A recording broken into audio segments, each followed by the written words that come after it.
So hello guys, welcome to my video for today. So video ko na naman ulit. Gawa lang ako ng maikling video dito sa Ticket Factory.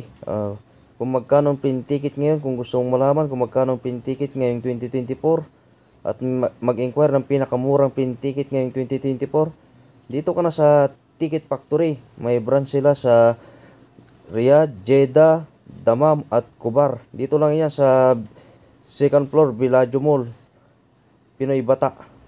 So ayan si Sir Francis, yan ang kukontakin mo dito. Yan, tingnan mo, ang bait niyan. Yan yung pinaka-travel consultant nila dito sa Ticket Factory.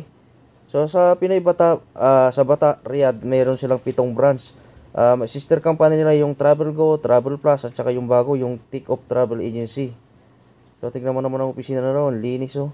Dito pwede mong i-inquire yung update promo, kahit anong airlines, Philippine Airlines or Saudi Airlines, Etihad Airlines.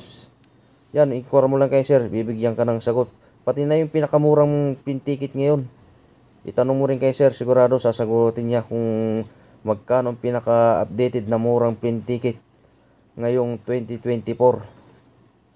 Kung papansin niyo yung mga una kong vlog, kay sir ako nag-inquire. Open sila dito 9 AM ng umaga hanggang 9 PM ng gabi. Basta i-message nyo lang si Sir Bib, kahit saan kayo dito sa Saudi, i-introduce na kayo sa mga branch nila dito sa Saudi Arabia. So hanggang dyan lang aking video for today guys. Maraming salamat guys, hanggang sa aking susunod na video.